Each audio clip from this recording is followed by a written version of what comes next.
the Bliss Business Podcast, the show about empathy, connection, and consciousness in business. Today's episode is brought to you by Zero Company, your paid search, social media, and programmatic ad experts. Hello, and welcome back to the show. Today, we're talking about the science of appreciation in the workplace. That thing your boss thinks they're doing when they say, good job, what's your name again? That kind of thing, right? So I'm Stephen Sakach, here once again with Tullio Siragusa and Ash Maher. Hey, guys. Hey. All right. So appreciation, gratitude, recognition, these are powerful emotional experiences. They have significant physical effects on us. So I want to dive into the neuroscience here a little bit briefly. These feelings can show how they can positively influence our mental and physical health. So real quick, let's just cover what's going on with us when we're receiving and giving appreciation. So first off, you have higher levels of oxytocin.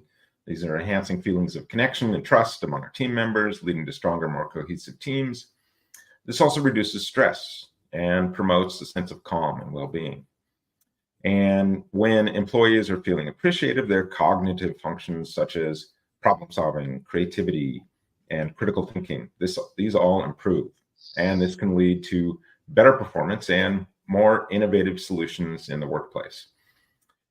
It also helps with neuroplasticity, so developing positive neural pathways, making individuals more resilient to stress and better able to adapt to new situations.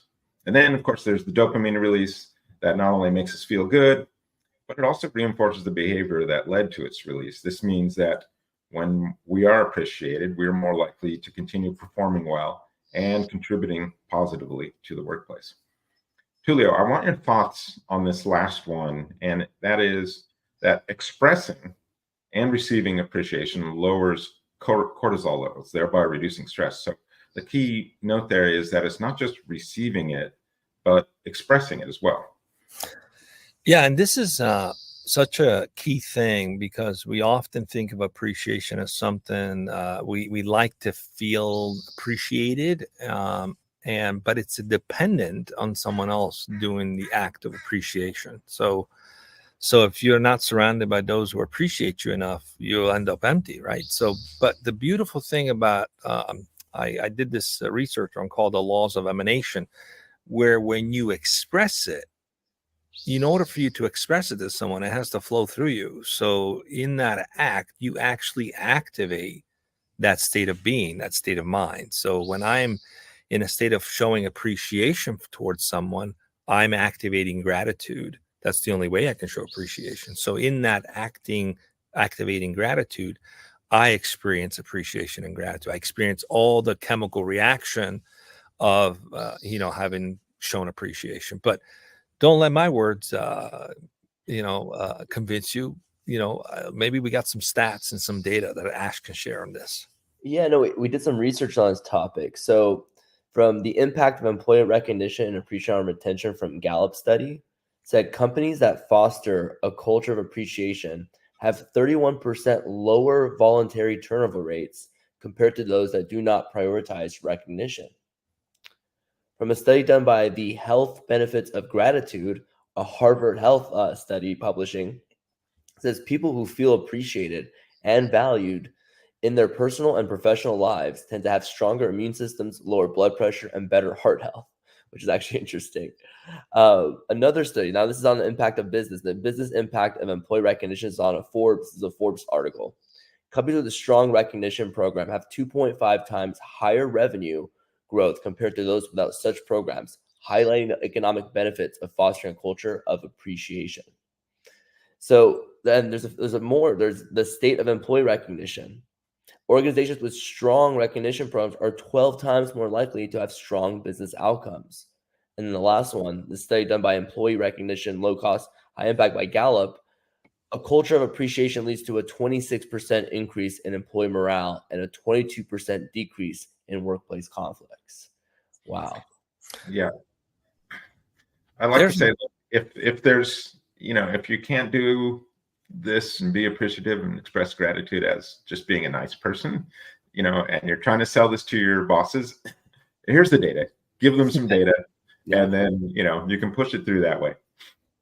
Yeah, exactly. If it's all about the business, well, the data suggests that's a good business tactic. But to add to the study, there was actually the longest standing study that's ever been done. It's still ongoing. I think it's done by Harvard. They've studied couples for the past almost 100 years, and those who lived the longest had one thing in common. They had a sense of appreciation, that they expressed that appreciation towards each other. So there is definitely longevity tied to both receiving appreciation and giving appreciation. I found that study so fascinating. It's not even about love. It's like really about appreciation. It plays such a critical role in our health. That's unbelievable. Yeah. So let's dive into a little bit some of the causes of the lack of appreciation in the workplace. So, there's a lot of things going on. Why aren't companies diving into this? Tullio, what comes to mind for you? Well, the first thing is probably high stress environments, just a high pressure workplace, very much focused on results, prioritizing results over people. It's in most cases, unrealistic results. Case in point, believe it or not, a lot of the people who actually suffer the most from this are salespeople. It's not uncommon for an organization or a CEO to say, hey, we need to go hire some new sales guys who really top of the game. They're going to bring in the business. And then you look at their stats. There's actually companies where employees self-report their performance stats, and like only 30% of the team is at quota. So it's like you just keep replacing, hoping that changes things. But the problem is the actual culture is a high pressure culture. Maybe the product's not the right fit. So that's one high stress environment when it's not realistic. The expectations aren't realistic. And people feel overlooked or worse, marginalized, which decreases morale. And that's tied to, in many cases, poor leadership, which is, again, tied to understanding the dynamics of people and the human beings involved in all this, and trying to treat people like cogs. That creates tremendous stress and demotivates employees. It actually creates very toxic cultures. Everybody's just looking over each other or competing for each other or jockeying for who's going to be the favorite. It's just not healthy. And that creates tremendous stress. And then finally, inadequate training, expecting people to perform at a level without having provided the detail or the necessary skills or training for them to do their job. And this causes a lot of employees to feel like they're not appreciated, or worse, they're neglected. So there's the opposite of being appreciation, feeling neglected. And it's worse when you hire someone new into an organization and you make all these promises, like we're going to do training, we're going to help you, we're going to support you, and then that doesn't happen. So from day one, within a week, those people are like, oh my gosh, I made a mistake. And that creates tremendous stress.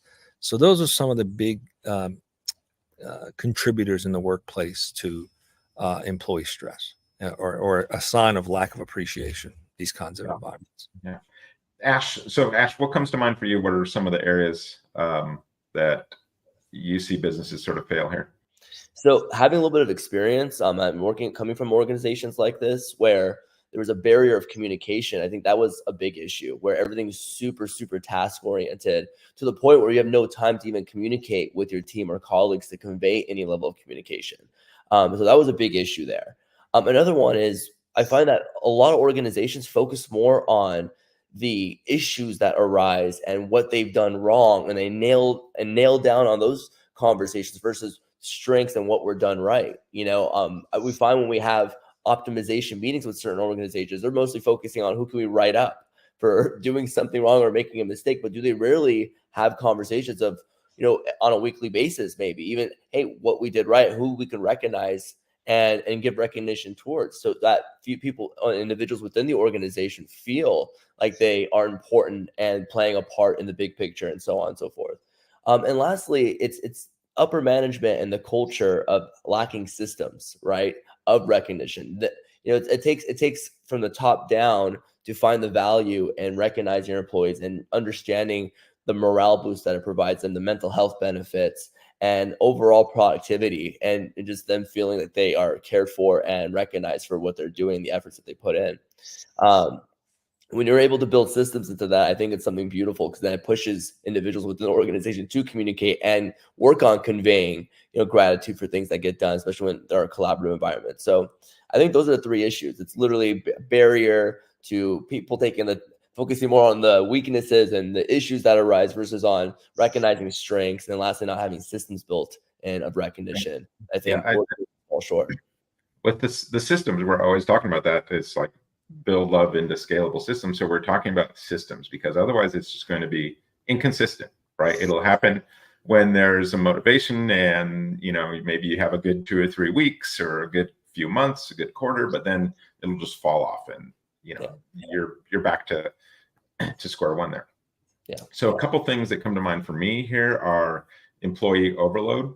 So this is one where you just see culture always just getting stretched in multiple ways. Is you've got so much to do, you just don't have time to involve yourself in other things that you're don't think or you don't prioritize as being important. So that could be expressing appreciation to each other, because you're head down, you got that task oriented process there, you're just trying to plow through that stuff. And so then when you're head down like that and you're just working like that, that's where your burnout comes to play a little bit too. So, but you always just see it when you got the overload. Another area, and this is really related to the change in our workplace right now, so it's remote work challenges. So we see this all the time. It's like you're kind of siloed in your own area, and someone can just be expecting the work from you, but you don't have that ongoing communication. It's just, like you said, Tullio, it's just you become this cog, off in some place 1,000 miles away, and you're just doing maybe even repetitive work and stuff like that. And it's just, as long as it's coming and flowing fine, everyone's fine, but there's no interaction there with you. You don't get to, have that water cooler conversations or just hand deliver something, even talk about it with someone a lot of times.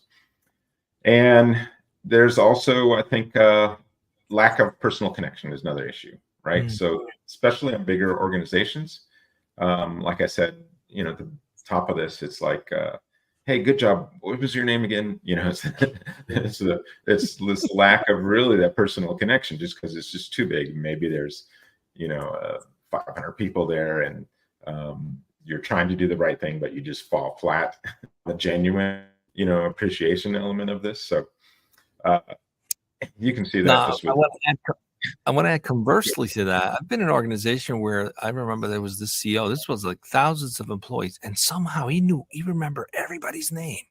And that was so impressive. That's huge. If you're able to do that, I mean, that's just like, wow. He really made it a point to let people know that he knew that he remembered them. And you felt so appreciated just from that simple act of remembering the name, because it was impossible but he somehow just knew everybody's name. It blew my mind how effectively he was doing that. Like, I've tried, I can't do that, but that's someone taking the extra step to really show appreciation, in my opinion. I picture like a Veep where you've got like the little helper whispering in your ears, "Who's this bummer?" Giving you the 411 on the person just before you introduce them. But so we've got some of the problems there that arise. So let's talk about solutions here. How can we fix some of these? I think, like I said earlier, is trying to implement something that's structured, a structured recognition program.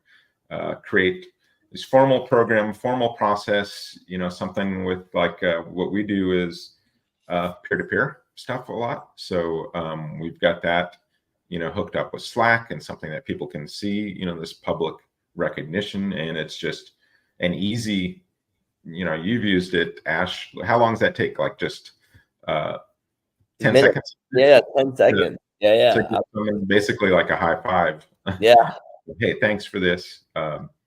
Super easy. That's just part of our system. We also have, in staff meeting, like the beginning of the week, one of the things we talk about is just appreciation and gratitude for someone who did us something, solid earlier in the week or helped out with something. And that's just, again, it's just part of this formal sort of process that makes it easier. It's that building that love into the scalable system, right? So that it's just, churning away, and giving people the opportunity really to be able to step in and not feel awkward about it or anything. What I like about it is sometimes you just get so busy in the doing that you don't stop, and like you just keep going.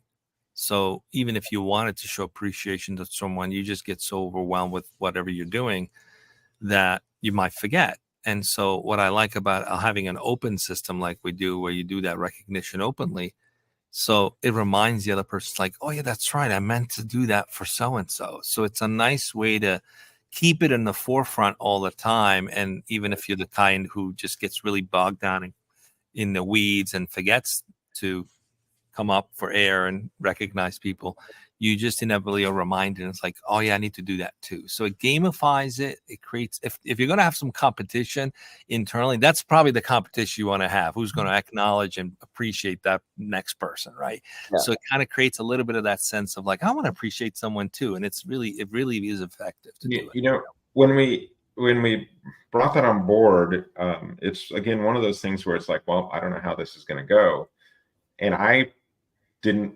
as kind of leadership, I don't want to make this something that's not organic and not genuine. So I'm just like, we're going to throw this out there, and I'm kind of just going to back away, right, and see what people do with it, so that it's not something like they feel forced to do, or oh, we want to do this.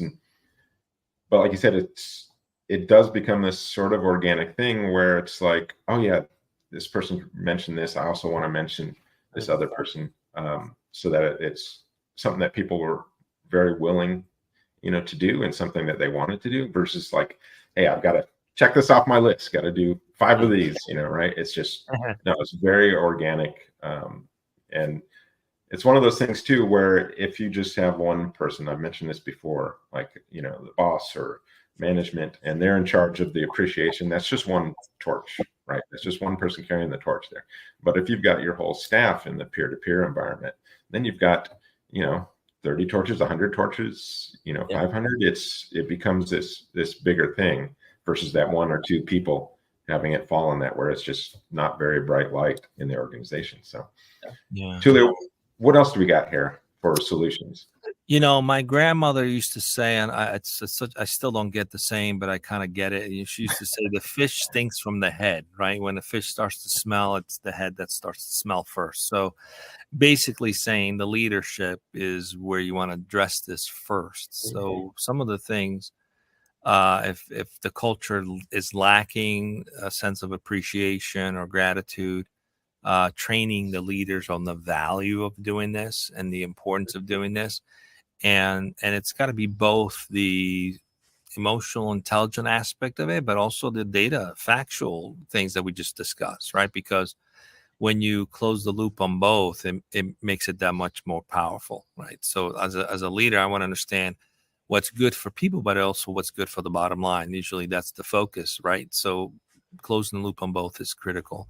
And then, offer workshops and seminars that focus on effective communication. And on the emotional intelligence side, it really comes down to managing conflicts or disagreements, having methodologies to do that effectively, where you can voice out your concern, or you can even voice out your opinion. And if you're not in agreement, you can get to agree that you disagree, and do it amicably. So that takes training for some people. And also being able to look for those opportunities to give appreciation, and why it's so important. It's part of the job, so to speak, as a leader. I would almost say it's probably the most important job. Most employees will go way out of their ways if they feel acknowledged and recognized, but they'll really shine when you show that you believe in them. And you cannot show someone that you believe in them without appreciating them. Yeah. And so appreciation goes a long way to make someone feel like they believe in me. And when you believe in someone, they can accomplish things you never thought possible. So it's important to remind them that you believe in them. The fastest way to do that is to thank them and to show them appreciation for their work. Yeah, absolutely. Ash, What comes to mind for you on this side of the equation? So, Steve, for me, it's incorporating technology that makes it easier, especially when companies are working in hybrid models. Some companies are fully remote. Even companies that are working in office, right? You could incorporate technology. I know, as you mentioned earlier, there's tools that I really enjoyed using with the colleagues I used to work with. Expressing appreciation through gamifying systems. I mean, especially for people who it may take a little bit more work on their end to express that appreciation, gamifying it through a point system, allowing themselves to go ahead and use those points for rewards in the future. Funny enough, even though it's silly that you have to gamify someone to express appreciation, it inadvertently trains them to start being someone who's appreciative, especially when the results end up showing.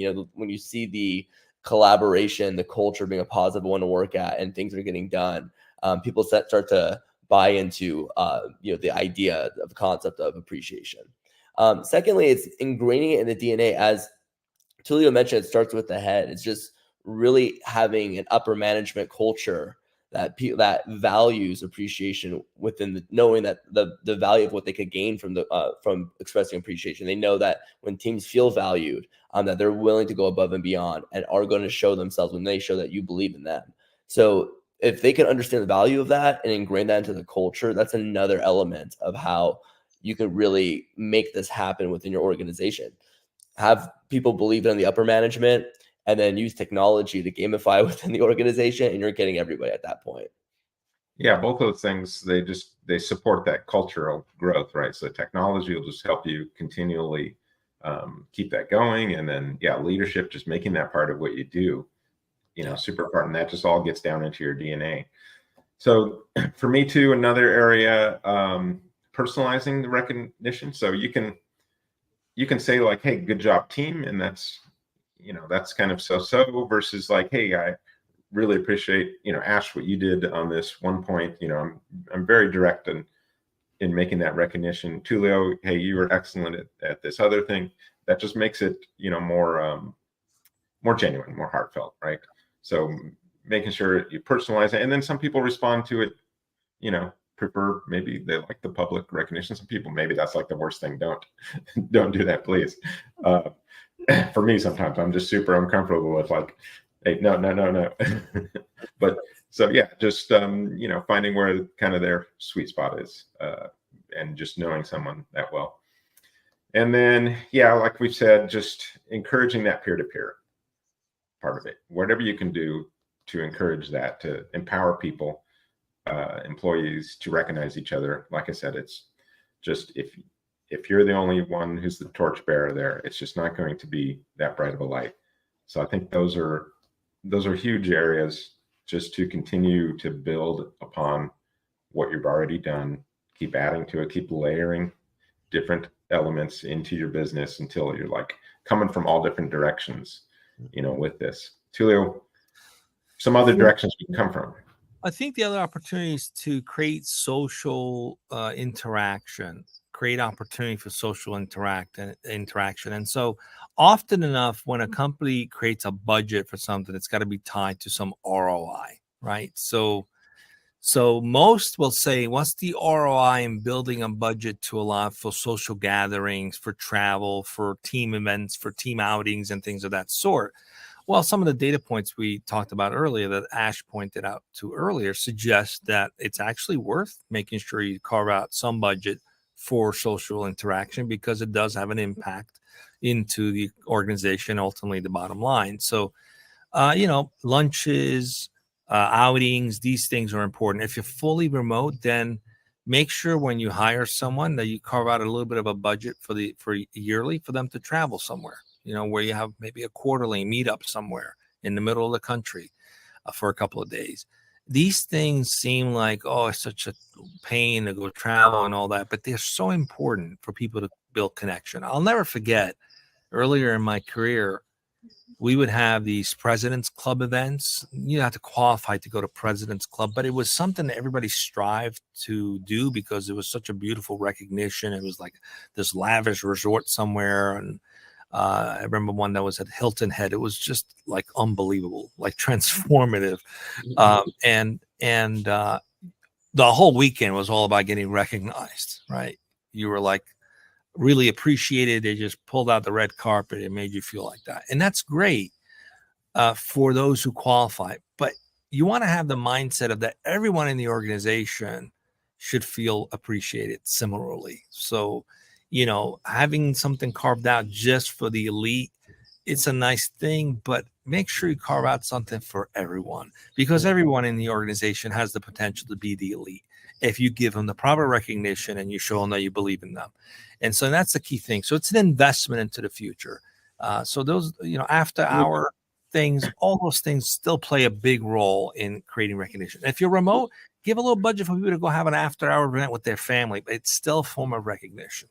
We've kind of talked about that in the past too. If you're just focusing on like your top 10%, giving them recognition, well, then you've got the other 90% that are either feeling average or below average. And those are ones you really need to be focusing on in some way, because you can't just always, give the top percent their props and just the rest of the organization's what? It's true.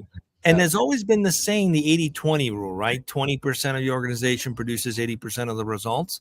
But it's a hoax, because you keep focusing on that 20% like they're the golden children, right? So of course that 20% is going to produce 80% of the outcome, because they're getting all the recognition and attention. So if you don't give attention to what you call the problem child, they're going to keep being the problem child. So some of it stems from beliefs that are not serving the organization. This 80-20 rule is not a good strategy. That's Go right. expand your recognition so you can expand that 20% to become 40%, 60% or higher. It sits with the leadership to change their mindset and approach to elevate everybody else to those performance levels as well. That's why I'm not a big fan of like those employee of the month things, right? It's just like this one person, and maybe usually always, Tracy, whenever she's always bam, bam, bam. Everyone else is just, in her wake as she's, but you're only recognizing one person, and everyone else is feeling like, it feels like it's good for the one person. And then if you switch, hey, we need to break it up a little bit, then it just becomes less meaningful. Exactly. Yeah, okay, we're giving it to this other person, but we all really know it was Tracy who's continuing to kick ass. Creating jealousy in the organization is not a form of to foster appreciation. It just fosters resentment. Yeah. What else you got, Tullio? Any other areas here we want to dive into? So we're getting close to wrapping up. I think the other areas worth talking about is the importance of bringing awareness to having appreciation for yourself as well. That's an important thing too, because if you don't have an appreciation for who you are, it's going to be hard to express it to others. So most organizations don't invest in that kind of thing. They're like, well, go get some therapy, right? But those organizations that actually do invest in helping people begin to believe more in themselves, raise their self-awareness, self-worth, self-appreciation, self-love, those individuals, if you make that investment in helping them, will then tend to express that outwardly to everybody else. So that's another area I think is important to keep an eye on, is invest in the individuals to elevate them so that they can step into being in a state of appreciation, especially those who might have more difficulty doing it. Yeah. And you talked a little earlier about leadership too. Don't forget, that you need appreciation in some way, and you may not get it all the time. So. That's the other thing. Actually, I think we were talking about this offline. Once you're a senior executive in an organization, you don't get a lot of pats in the back. So you're always giving them, right, which is great. So you activate that energy, but you still need to fill up that bank too, right? You can't just give it away.